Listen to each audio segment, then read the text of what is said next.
7 years here. Thank you. I worked I am supposed to do something. Got it? Yes. Okay. I hate these things. Okay, there we go. Yeah, I worked here for 7 years. Before that, it was 12 years at the Clark Museum. And before that, it was about 2 decades at museums and historical societies in Indiana. I've acquired a certain amount of knowledge over that time. And the thing is that all of us, whatever our occupation, we have stuff. We have things that we have cherished from our own lives, things that our parents and grandparents passed down to us. And we might well want to pass some of these things on to our own heirs, our grandchildren, or whatever. Or we might decide that let's pass some of this stuff on to the local historical society or to a local museum. Having worked in such places for many, many years, I have at many times received donations of things and have thought, oh, geez, if only these people had done such and such with these things, they would be so much more meaningful for us and for the future. Or if they had not done certain things, again, they would be something that would be much more useful and valuable for all of us. And so what I'm doing is trying to talk about some of the really simple, inexpensive things that you can do at home to keep the things that you would like to preserve and maybe pass on to an institution or to family in as best condition and most useful and contributing most as possible. So everything is that we want to preserve is threatened by some things. There's a whole list of things that can cause problems. One of them is temperature and humidity. Now, it's worst when there's a sudden change in temperature and humidity that causes damage to things. Now, back in Indiana, we had our low temperatures in the teens and 20s and the highs in the 80s and 90s. And throughout the year, the change in the temperature and humidity, it was really humid, it really would cause damage just on its own. And then one of the big problems for preservation of things is acid. You find a lot of acid in wood and in paper. And this can yellow photographs. It can yellow pages of books, maps, textiles. It's a really bad actor. Pests, of course, we got your basic moths and rats, of course, sow bugs, powder post beetles, a whole lot of things can really cause problems to things we want to try to keep intact. Dampness, of course, water can just dissolve stuff, but just plain dampness can cause stains, it can promote mildew and mold. It's another source of problems. And light is a problem, believe it or not, particularly ultraviolet light. That means sunlight, natural sunlight, beautiful sunny day, but it's damaging. All that sunlight is damaging to stuff you want to preserve. And of course, ultraviolet light, the fluorescent lights like we got here, terrible things. We shouldn't have fluorescence here, but anyway, they cause a lot of damage. The fluorescent light, and in plain old light that isn't fluorescent, light bulbs, yeah, a little bit, but not nearly as bad as the fluorescence. Gravity. I mean, things, we're clumsy and we drop stuff, so that's a source of damage. But also around here, we got earthquakes. And this is not a problem we had in Indiana, but we definitely have it here. That's one source of damage to things we would like to have not be damaged. And then those are all more or less natural things. Then we have things we do ourselves that cause problems. One of them is bad repairs. Got an example here, and this is a Scotch tape container. Scotch tape is really bad for repairing things. You have some page in a book or some picture or something, you put Scotch tape on it, and it may seem fine at first. Here's one. a photograph. I don't know if you can see this very well. See this big yellow stripe? That's because somebody repaired it with Scotch tape. And if you try to remove the Scotch tape, you will probably remove the surface of the paper altogether. That's a problem. Rubber bands. Oh yeah, here's your basic rubber band. It's a problem because, okay, if you want to have some letters that your great uncle sent, you wrap them up and put a rubber band on them and put them in the attic.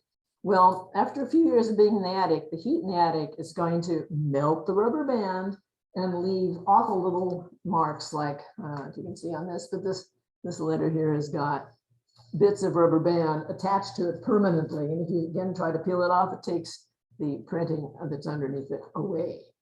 Another problem is, okay, your basic paper clip. Here we have a metal paper clip. See, yes, you can see the metal paper clip.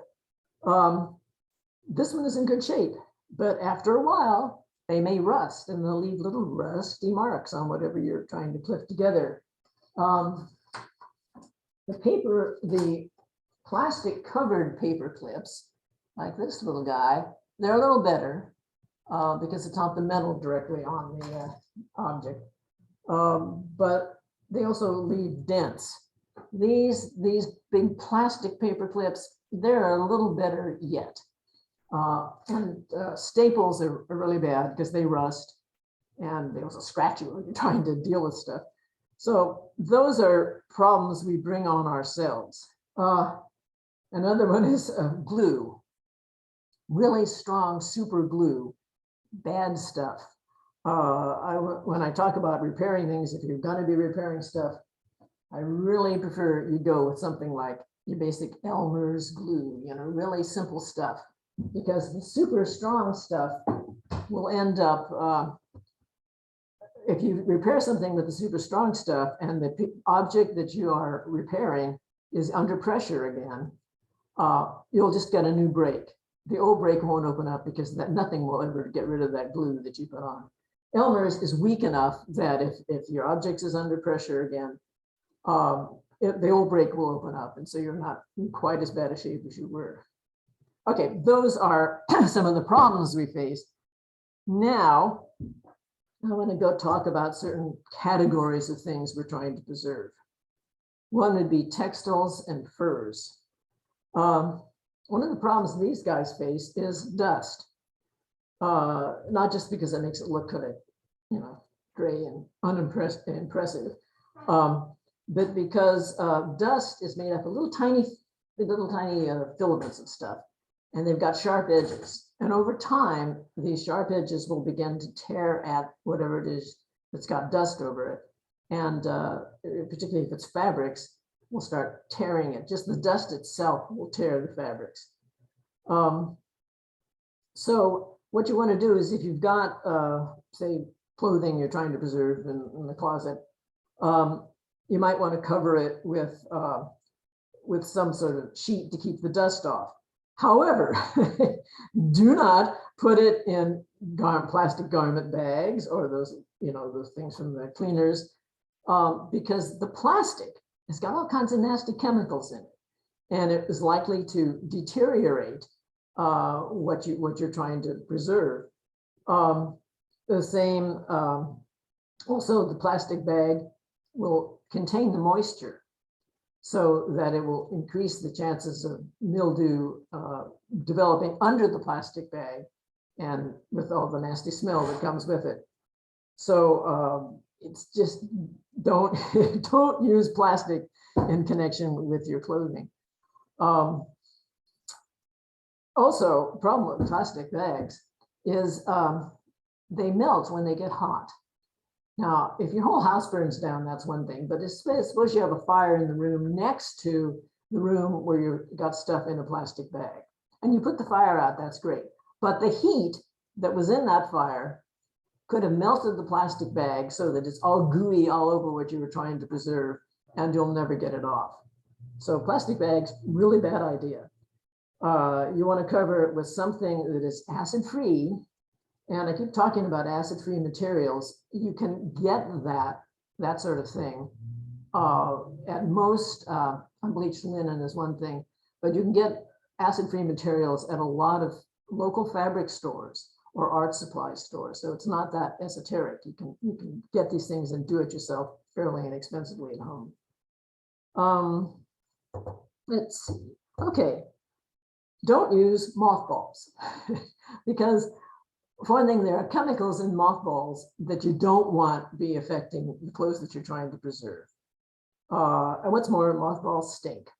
They're just unpleasant to be around. So if you have to have something like lavender or cedar, kind of repels bugs and maybe not quite as effectively as mothballs, but also doesn't smell nearly as bad and it isn't likely to damage what you're trying to preserve. Okay, hangers. Okay, you've got a bunch of your great grandmother's clothes in your closet. You're trying to preserve them. You want to give it on to the museum or you want to pass it on to your granddaughter. And you're hanging it in hangers. Well, be careful. Do not use this kind of hanger. Can you see what we got? We have your basic metal hanger. Now this one's in pretty good shape, but after time, they often tend to rust, which means that you'll get these little rusty marks on the shoulders of what you're trying to preserve. Also, they're also rather sharp. They're very narrow things, these little wires here. And over time, they can cut the shoulders of what you're trying to take care of and hang up. So you say, okay, let's go to some cool thing like my Aunt Tilly used to make, beautiful, silky, quite pretty pink thing.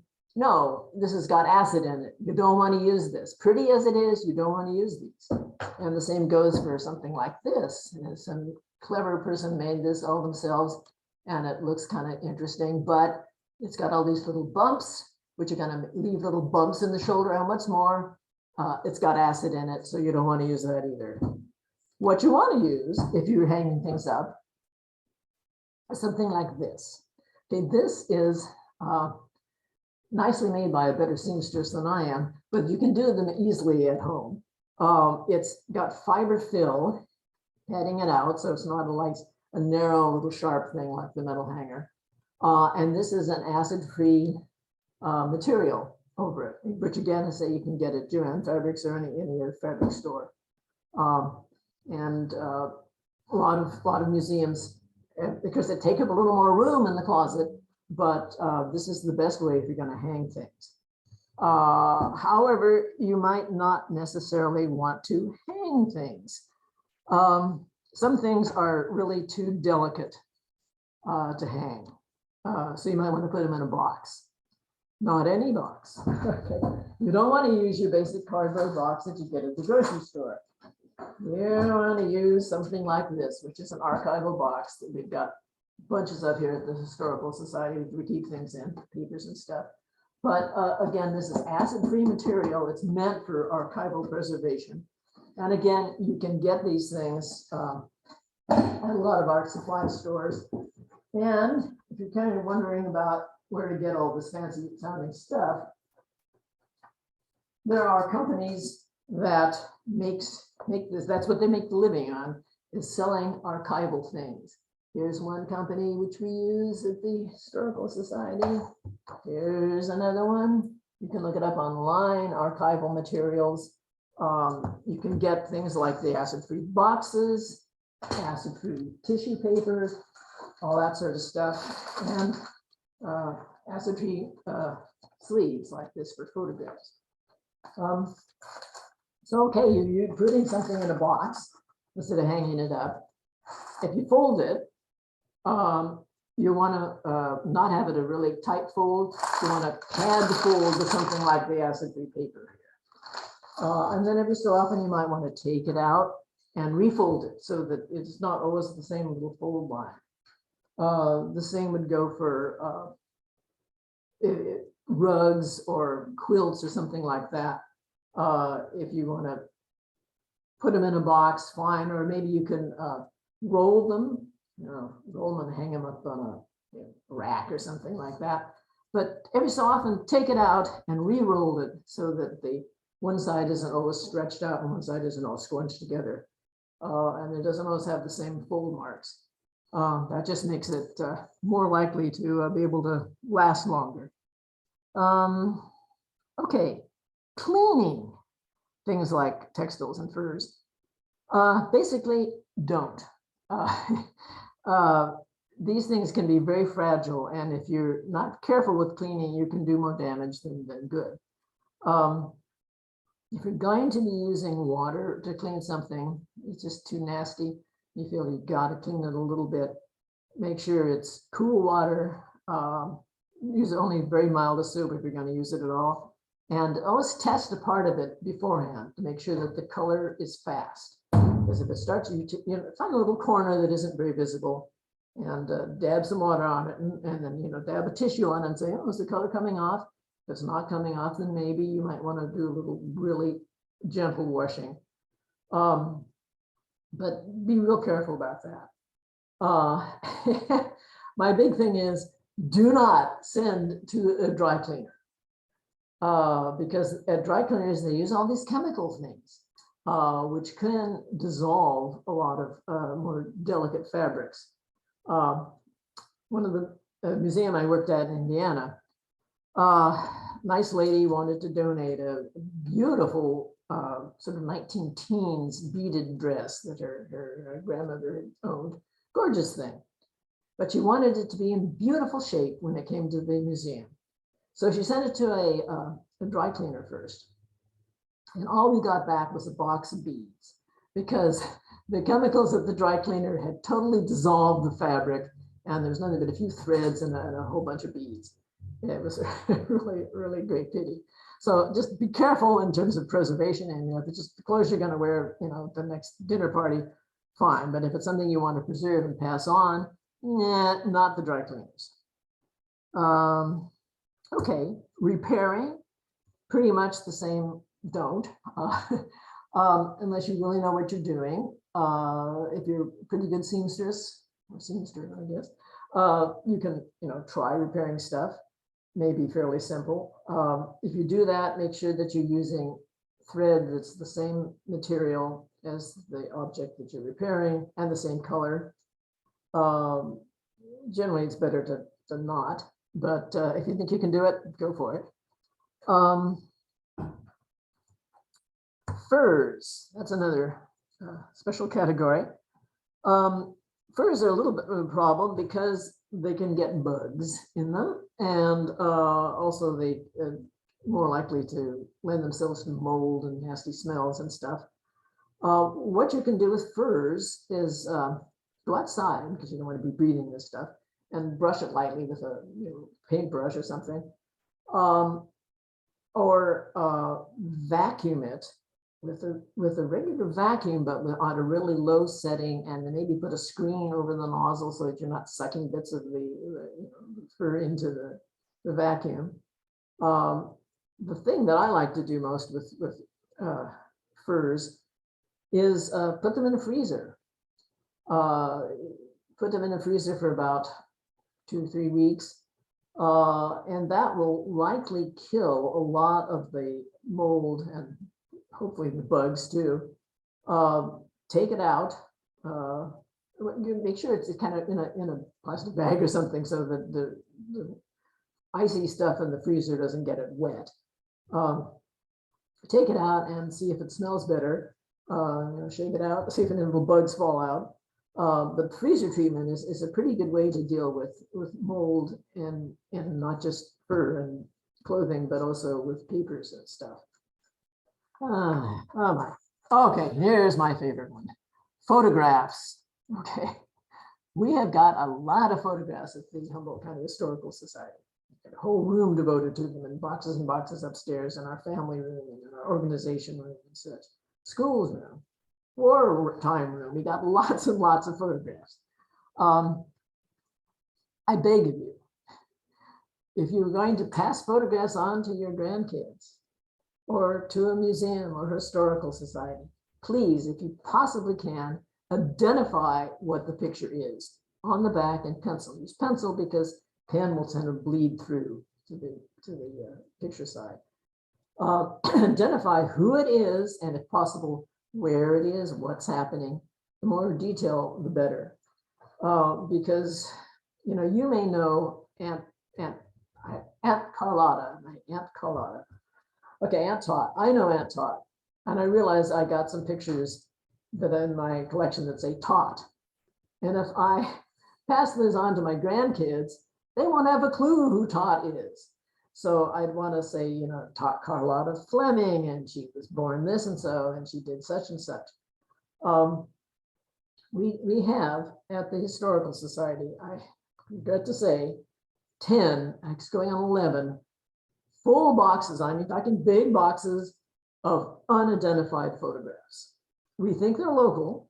They may be local photographers, or the donor, the family was local, but there is no identification whatsoever on the back of it. We haven't a clue who these people are or what's going on in the picture.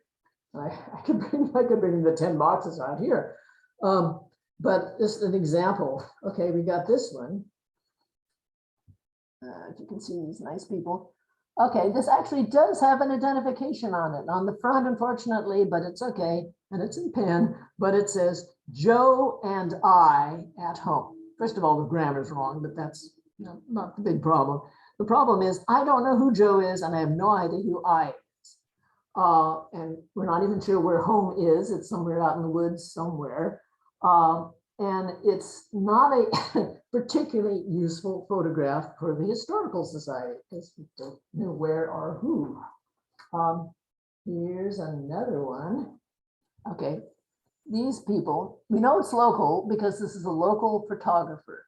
This is Van Sant, who's a local photographer in Eureka. These kids, the type of photograph it is the sort that was made in like the 1890s, late 80s. They're all dressed up in some sort of fancy outfits for some event. We don't know the event. We don't know who the people are. It would be really cool if somebody had written something on the back that told us this, but they didn't. So it's not a particularly useful picture for us at the Historical Society, but it's such a cool picture. We're keeping it. It's a lovely picture, but it's not going to enlighten very much about our local history. And then this is one of my favorites. Look at this kid. She's having her 4th birthday. She's so excited. She got 4 candles on her cake. She's got some new roller skates that she just got. Just so delighted. And we have no idea who she is. It would really be really nice to know who this kid is. This looks like it was taken in the 50s. You know, she's probably still around. Maybe she's out there for one of you people who's here. That's great. But it would be so much better if we knew who this kid is. She's such a happy kid. Okay, let's move along here. Photographs. Oh, right. Sometimes you get rolled photographs. Well, first of all, let's go back a bit. Storage. As I say, those archival supply places can give you, sell you, these plastic things that are not nasty plastic. These are good archival, acid-free, chemical-free plastic that you can put your photographs in and put them in a binder. That's a lot better than gluing them on with nasty glue on paper, which is probably full of acid.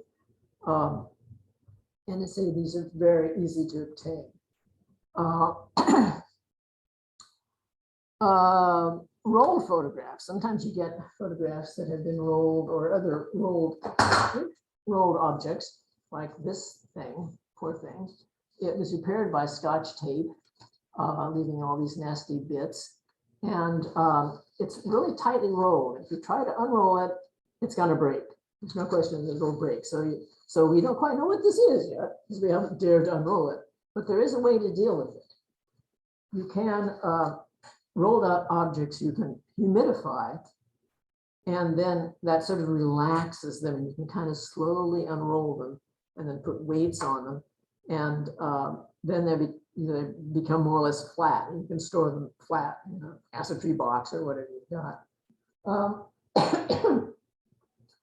So that's one thing to do, but how do you humidify them? Okay, you can put them in the bathroom when somebody's taking a shower.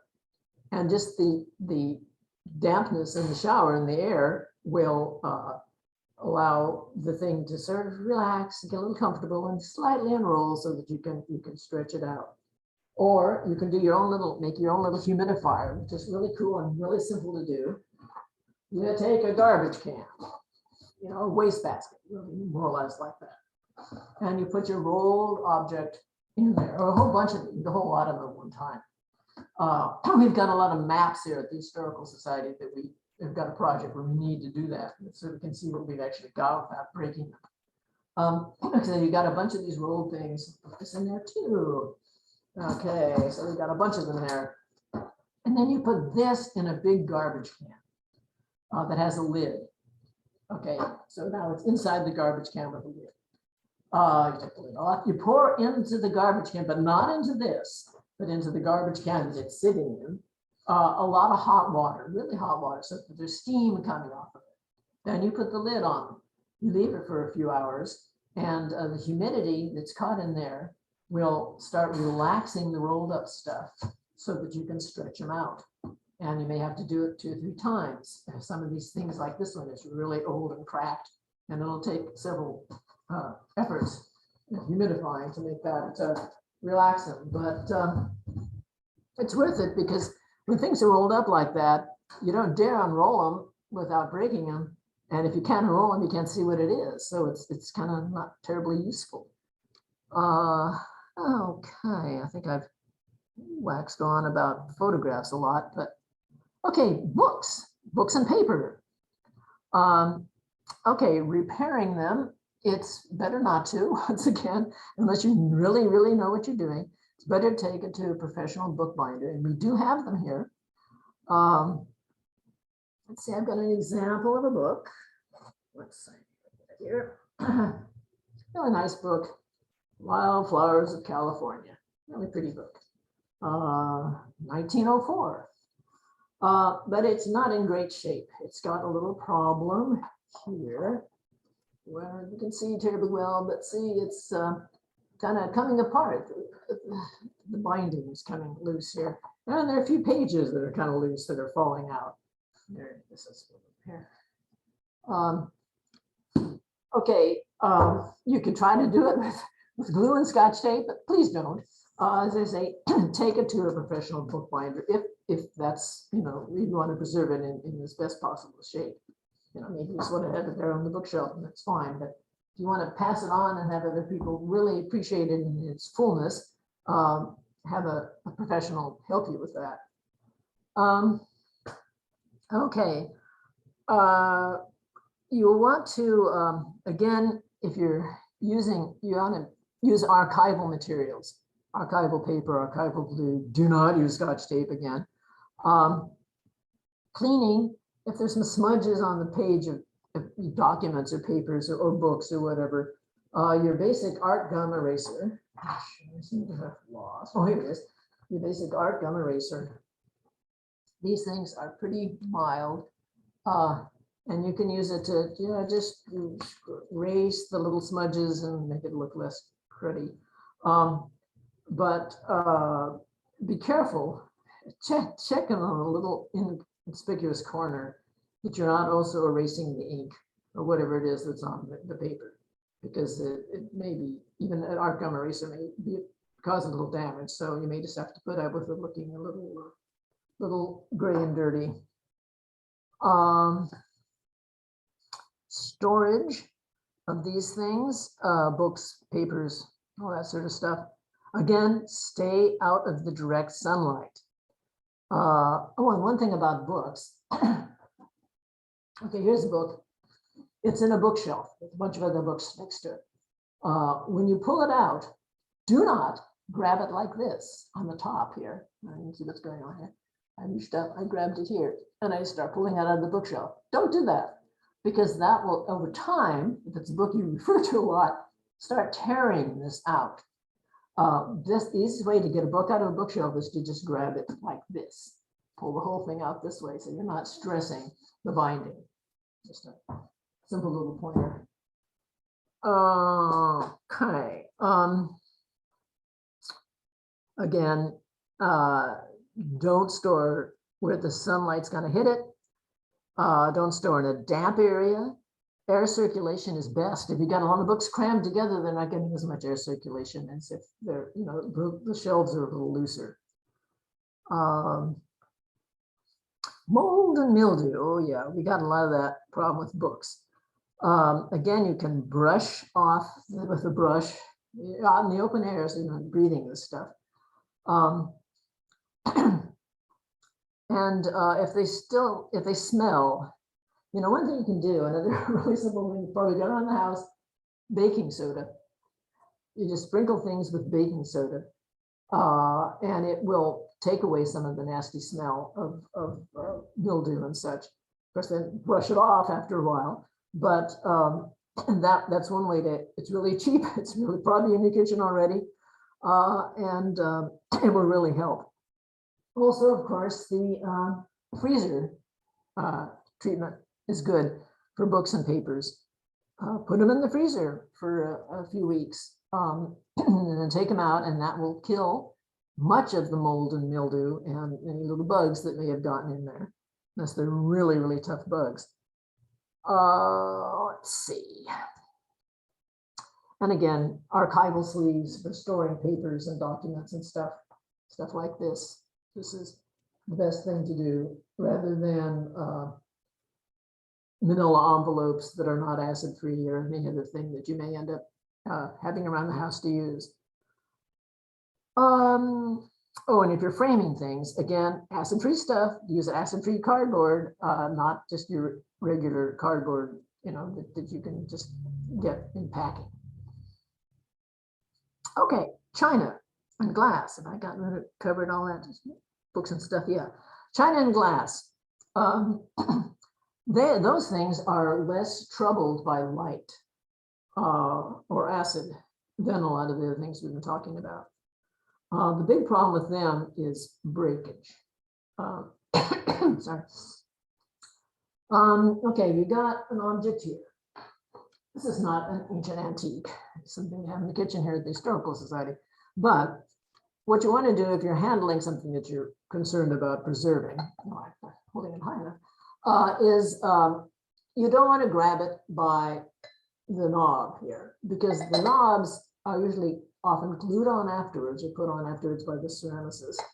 And the weak points in something like this are the knob and the handle. So it's best not to actually pick things up that you're trying to be careful with by the handle or the knob. That's just a basic pointer. I gotta drink water. Not to spill on anything. Okay. Now, here we have, again, this was in the kitchen of the Historical Society, cup and saucer. Again, the fragile point is the handle. And you're just using it for drinking your tea, that's fine. But if it's an antique and you're really a little concerned about it, it's better not to grab it by the handle, but do this. And I have it stored like this, upside down, because of gravity. We have earthquakes here. And if it's like this, the heavy part is up top. And see, the cup is going to wobble. And an earthquake, it could just wobble it right off onto the floor. Like this, it's less likely to tip over. I notice I got a paper towel here, so that if it does wobble around, it doesn't, you know, clack and break. Okay, and we do have a problem with earthquakes around here. There are ways you can help keep earthquakes from damaging things you're trying to preserve. One of them, of course, is you fasten your cabinets to the walls. You can get, you know, anyway, the supply store, you know, the place down on Broadway. Pearson's, that's it. You can get Pearson's stuff to fasten your cabinet to the walls.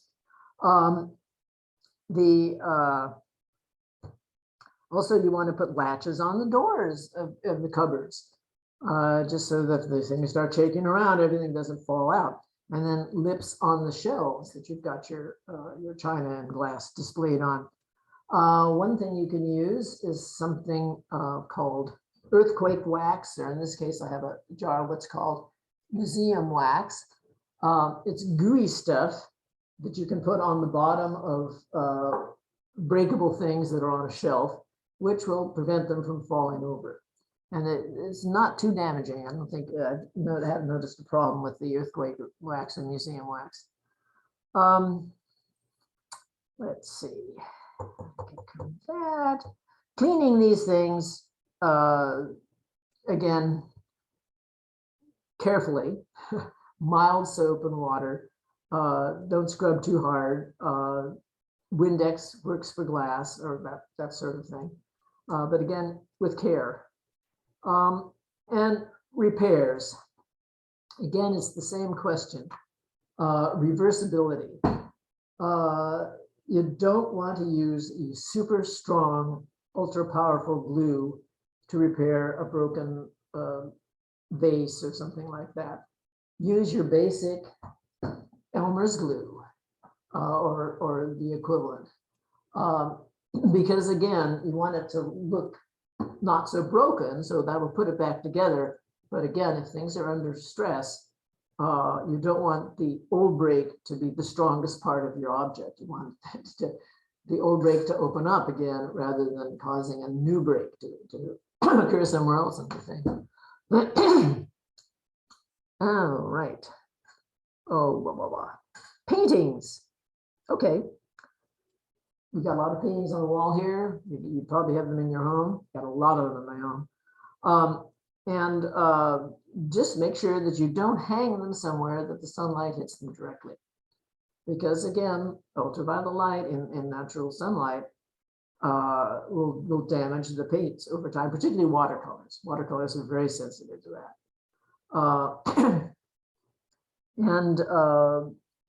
Don't hang them under a UV light, a fluorescent light, because that's got the UV in it. That's going to damage stuff too. Okay. Before you hang, if you've got an old picture, let's see, here's a nice one. This is Eureka Bowl. Year 1939. This is really good because they've even named some of the people in it. Wonderful job. However, in looking on the back, you see the names and everything, that's good. But you also see that the wire is kind of frayed and rusty and kind of coming apart. And the little screws here that the wire fits into are a little wobbly in the frame. So you don't want to just automatically hang it in the original with the original wires and stuff. You may want to put a new fresh wire in, maybe some new attachments, little screws on the end there to attach it to. Because you don't want it sitting on your wall and then have, an earthquake or just plain time make it fall down and break. So always check the back before hanging things in their original frames and such. Oh yeah. If you've got some paintings but that have a bit chipped off or something, it's better not to touch them up yourself. Now, of course, if you just want it to not look quite so battered and you just want it on your wall and it's pretty and you like it and you don't care about its resale value, then that's fine. But if it's an antique something and you think it may be worth a certain amount of money, if you touch it up yourself, 50 years or 150 years after the original painter, it's going to lose its value. So just don't try that unless you're really, really, really good, or maybe you painted it yourself. So then go ahead. Cleaning again with something like this painting again, this photograph, whether it's a painting or a photograph, if it has glass on the top, which it does, which protects things, you don't need it for certain, we don't need it for oil painting so much, but for watercolors, you usually have glass on it. You can use Windex or the equivalent. This is a cheaper version of Windex. It's and you use paper towel or something to wipe it. to clean the glass if it's gotten smudgy, but be careful. Do not spray around the edge because the moisture in your cleaning fluid could seep under the frame and then get onto the picture or painting and darken it, stain it. So careful if you're going to be using that kind of thing. And there we go. Paintings. Okay, got that. Metal. Metal, polish sparingly, because every time you polish a metal object, you're taking a little of the surface off. And for silver, if it's silver plate, pretty soon you're going to get down to the coppery stuff underneath if you're polishing your silver plate all the time. Sterling is a little better, but still, if you say you've got this fancy silver set that you use every year at Thanksgiving or something, fine, you can polish it up so it looks really pretty on the table. But if you wait, if you put it back on the shelf and you wait till next Thanksgiving rolls around, you say, oh, it's gotten all tarnished.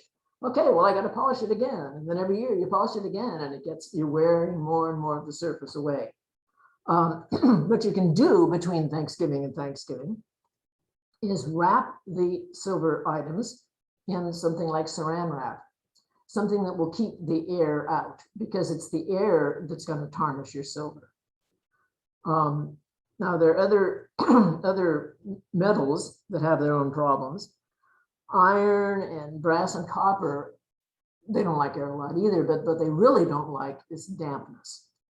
And so one thing you can do if you've got say you've got a bunch of old antique tools or something, you can use your steel wool kind of stuff, make sure it's fairly fine grade. Don't use really rough stuff on something that's delicate, and you'll get the rust off. And then if you got the rust off, oil the metal a little bit with linseed oil or some other oil, and that will again make it look nice and dark again, but it will also keep the air out. But be careful when you do that. If you've got this wonderful old axe, we got a lot of lumbery stuff around here. Be careful when if you're going to be oiling the metal after you've taken the rust off. You're going to be oiling the blade of the axe. Careful when you get to the edge that you don't get the oil on the wooden handle, because it will stain the wooden handle, and that you can't get rid of. So just do it with care, but it's not that challenging, but still be careful. I think I've got rid of those. All righty. Then I'm going to talk a little bit about furniture. Oh boy, I'm losing my voice again. I was out gardening on a sunny day, and I'm allergic to everything out there. Okay, furniture and wooden stuff. Refinishing, reupholstering, painting your furniture. Accept it that if you do that, it's going to reduce its antique value.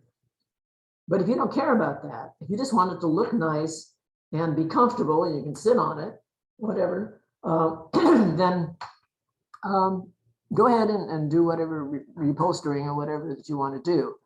But again, it's, if you're going to have you or your grandchildren want to resell the thing at some point, if you have modern upholstery on a really nice antique Victorian something rather, it's going to reduce its value.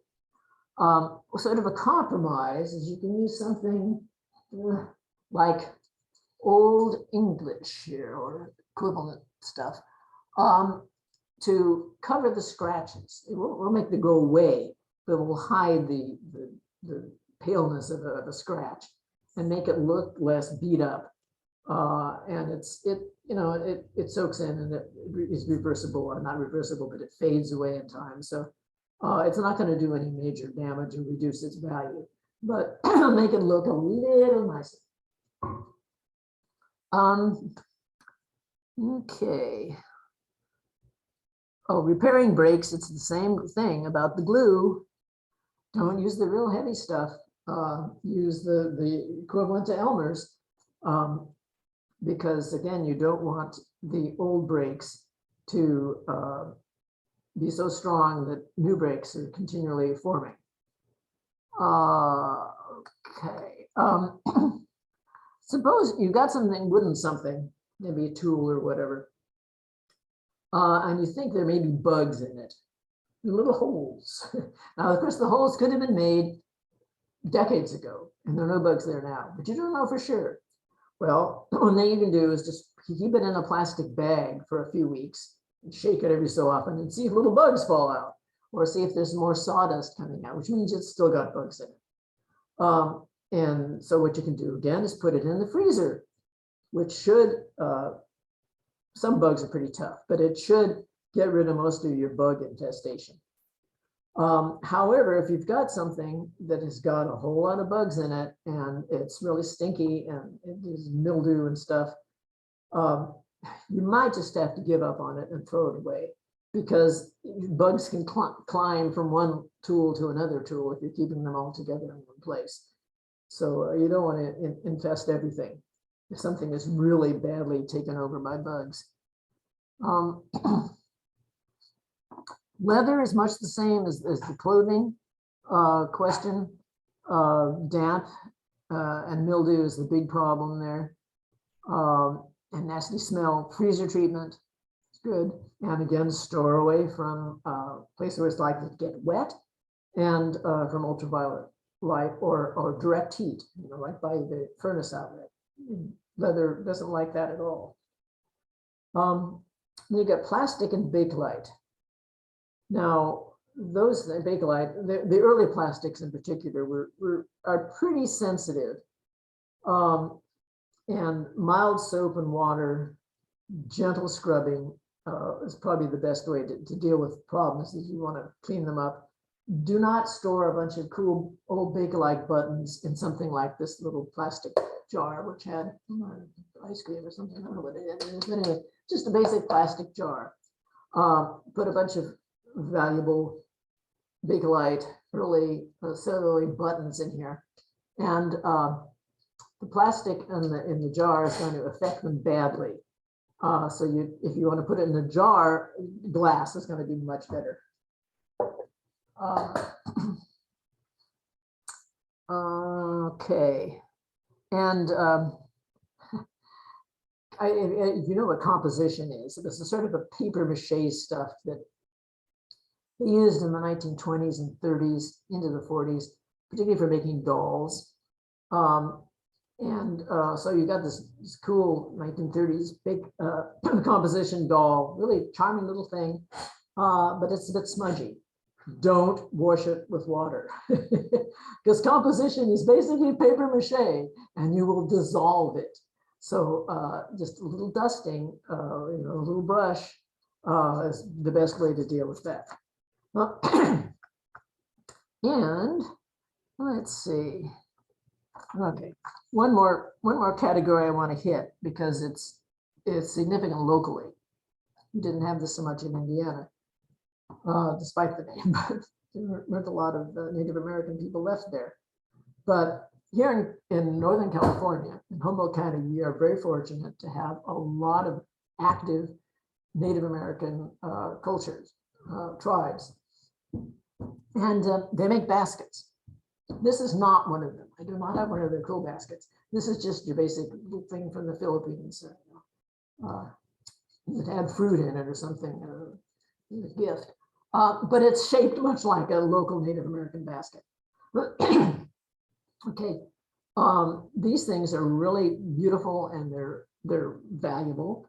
And there's the sort of thing that if you have them and you want to pass them down to the local museum or a local historical society, or particularly to your kids and grandkids, they're really worth having. But the things that you can do to make them and pass them on in better condition. And one of them is how you store them. You see pictures of old museums, and I have to say, in the past, the Clark Museum was one of them. They do it much better now, but where they've got baskets hanging on the wall. Okay, so they got a little nail in the wall, and they've got the basket, hanging on it. The problem with that is gravity exists. And in time, it will start stretching the basket down, which means that instead of a nice round basket, you have a pear-shaped basket. So you don't want to hang things like this in that way. Display them, fine, but display them in the way they were meant to be. So if it's a hat, basket hat, you don't have to wear it, but you might want to display it on a flat surface like that. If it's an acorn collecting basket or whatever, just display it like this, in the natural position it's supposed to be in. And don't let gravity mess with it. Also, you've got a basket, cool Indian basket, or any basket, any nice basket. There are other people who make good baskets. Don't use it to store stuff, like rocks and pencils and so on, because that will, poke holes and bend it out of shape. Just show the basket. Okay. Cleaning a basket, again, use just a little soft brush, clean it off. Again, you can also use the trick with the vacuum again, low suction with preferably a screen over the nozzle so that you don't suck bits of the basket out. And if you want to wash it, use distilled water. Always test if there's any dyes or anything. Always test it. Make sure that the dyes are fixed. Sometimes people will take a basket, and it's a good procedure if you want to wash the whole thing. It's really gruddy, crummy, or dirty anyway. You can soak it in water, distilled water, a little bit, and then maybe it's gotten misshapen. You might want to turn it over a bowl pretty much the same size, and kind of mold it around like that. And again, make sure that there's no leaking colors. Let's test color fastness. However, when it comes to repairing, a lot of these things were used a lot and gotten tears over the years. And I say, don't repair it yourself unless you're really good at this sort of thing.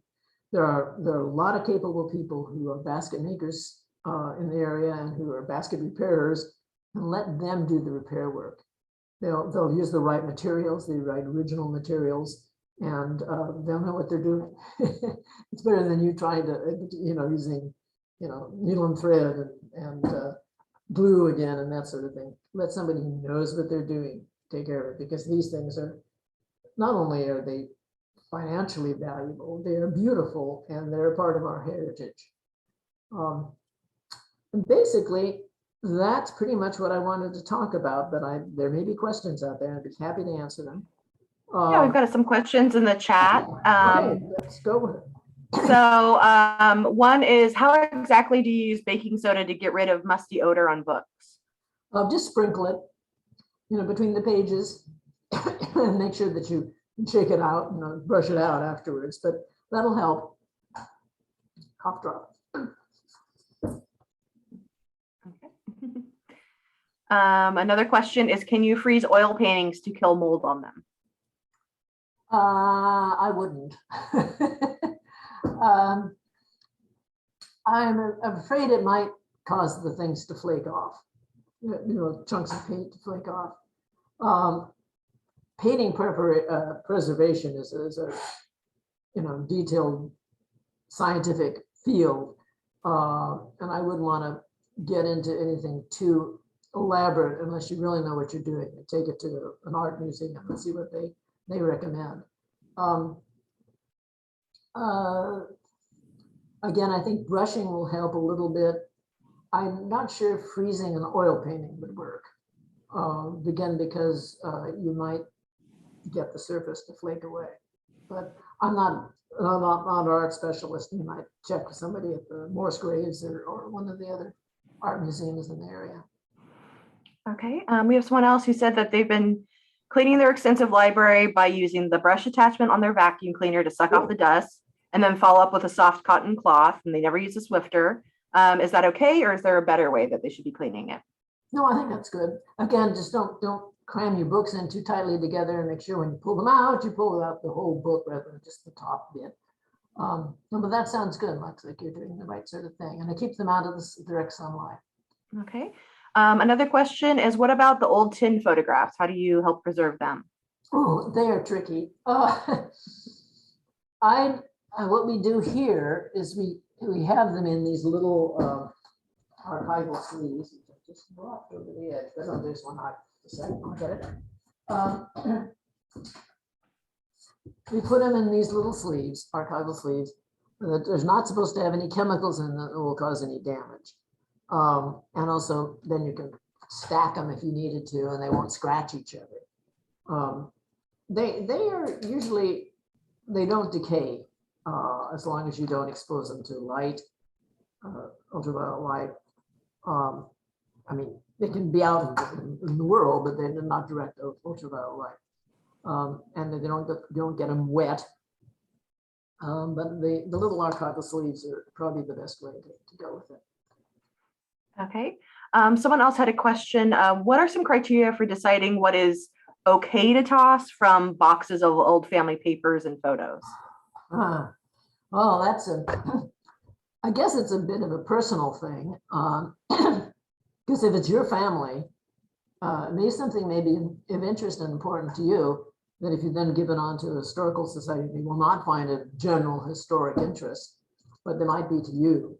So, you got to make those choices. Now, we have just recently, one of the things I've been working at here at the Historical Society, I was going through our room that has family collections, reorganizing it and spreading it out and taking some things that weren't family collections, putting them in another room and so on.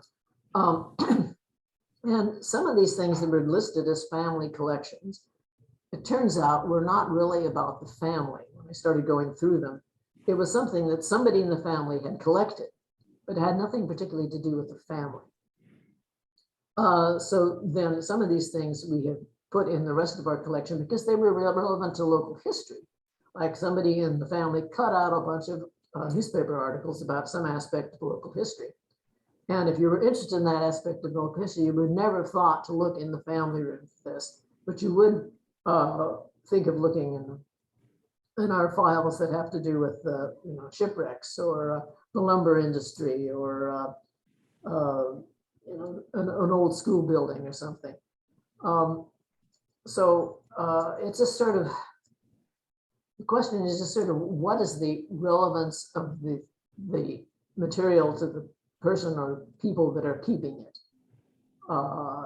And as I say, if you give stuff to the historical society or to a museum or any historical society museum, what I always tell people is if they're cleaning out their Uncle Joe's house, and they got all these boxes of stuff and they don't know what to do with it. And I usually tell people, well, okay, bring it all to us here at the society or at the museum. And let us make decision on what, they don't want to keep it. They don't want it. They don't want to deal with it. They don't know whether they should just, choose certain things to give to us and throw the rest away. Or I say, no, give everything to the person that's receiving it, the society or the museum, and let them make the decision on what is relevant to the purpose of that organization. That is, if the family doesn't want the stuff. Now, if they want the stuff, then, they get first dibs. But it's usually, better than, as I say, don't make these decisions. I get these phone calls all the time. What do I do with all this stuff in the attic? I don't want it. I'm trying to sell the house. Should I just throw it all away in the dumpster? Say, no, don't do that. Bring it to us. And we'll make those decisions. We do have a dumpster, but we try to, we may see the value, historic value in something that somebody who's just trying to throw things out wouldn't see. So, let the historic professionals make these decisions if it's not of interest to you. Okay. Another question is, how do you get rid of the overpowering odor of mothballs in an old trunk that has a fabric lining? Oh, yeah, that's awful. I hate mothballs. You can air the stuff out. Don't do it in the direct sunlight again, but and if it's just the trunk that you're talking about, air it out in the fresh air for a while. You can try the baking soda thing. Mothballs are vile. And people use them a lot. But yeah, just fresh air is probably one of the best things. Okay. Another question is, who sells archival supplies locally? The local art stores do, and the Joann's and some of the other fabric stores sell some of the materials that bleach muslin or whatever that you can make these sort of hangers from. Or as I say, you can get online and get these catalogs, or you can write to them and get the catalogs and order stuff. Sometimes they want you to order big batches, but like we would here at the Historical Society, but not necessarily. You can actually get sometimes small batches of things. Okay. Someone is asking, is there something wrong with using a Swiffer? So I assume like if you have antiques in your house and use a Swiffer to dust. A Swiffer. What is this? I'm low tech. What is it? Oh, it's kind of a disposable dusting cloth product. Oh, well, I don't. If it's just a cloth, that's one thing. But if it's got some sort of chemicals in it, I wouldn't try. Okay. Let's see. How about old magazines like Life or Look, and old newspapers, not just the article, but the entire newspaper? Oh, newspapers. Newspapers are a real problem because over time they had different composition. And some of the earlier ones actually are much better preserved. And then they started getting cheap and using much more wood fiber, and they yellow very, very quickly. Newspapers are really hard to deal with. Usually,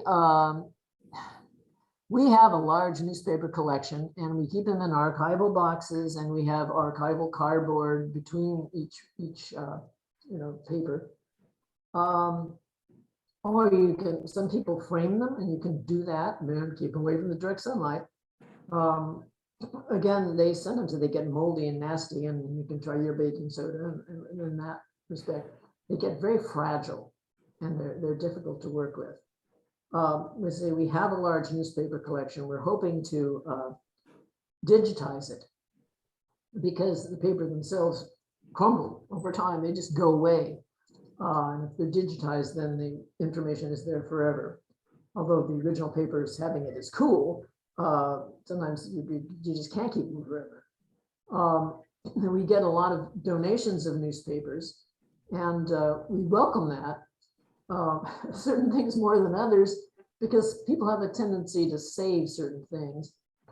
And then after 40 years, they kind of lose interest in it, or their children are not interested, so they donate it to the Museum of Historical Society. And we don't need, and nor does the Clark Museum, nor does many other museums need any more newspapers about the Kennedy assassination, because everybody saved them. It was history. It was, no question about it.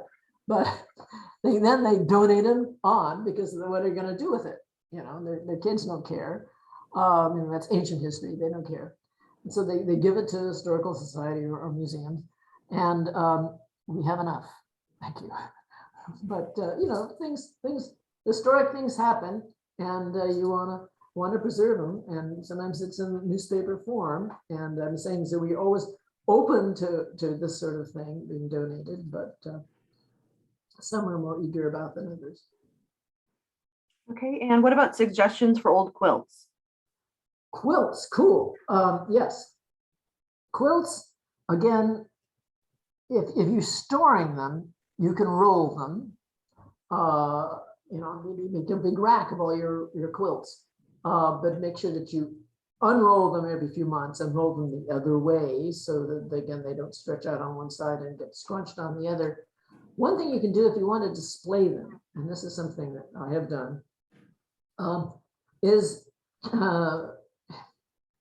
you can, well, it depends on whether you're a seamstress or not, or a seamster, you can make a little sleeve on the top and run a pole in through the sleeve and hang them on the wall like that. Or if you don't actually want to sew into the fabric, Another simple thing to do is to take the top of the quilt, not an example here, and fold it over about 6 inches. Put your rod in and use, like plastic clothespins to clip it closed, so that you're not actually dug into the fabric itself.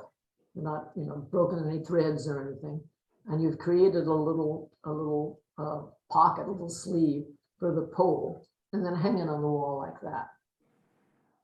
That's one approach. I know that we used to have big quilt exhibits at the Clark, and that's one thing we did with those. Okay. And that looks like that was all the questions we had in the chat. So I think we're at time. So thank you so much for all this great information. And like I said, we're recording this. We're going to put this on the library's YouTube page. So if you ever want to refer back to it, you can always go there. Or if you know somebody who may find this interesting, send it their way. You can always contact us here at the Historical Society. If you have questions, we can try to advise you on certain topics. We don't do 3-dimensional things as much. That's more of a museum sort of thing, but we do some of that, and we certainly do a lot of photographs on newspapers and books and records and all that sort of thing. But if you've got questions about preservation of any of old stuff, we'll try to answer questions for you. So you can come in once we can actually go places. We'll get there. I hope. Well, thank you for your time. Thank you for all the information. Thank you to everybody for joining us. And hopefully we'll see you next month for the history of the Historical Society itself. So Okay, great. thanks everybody. Have a great weekend. Bye.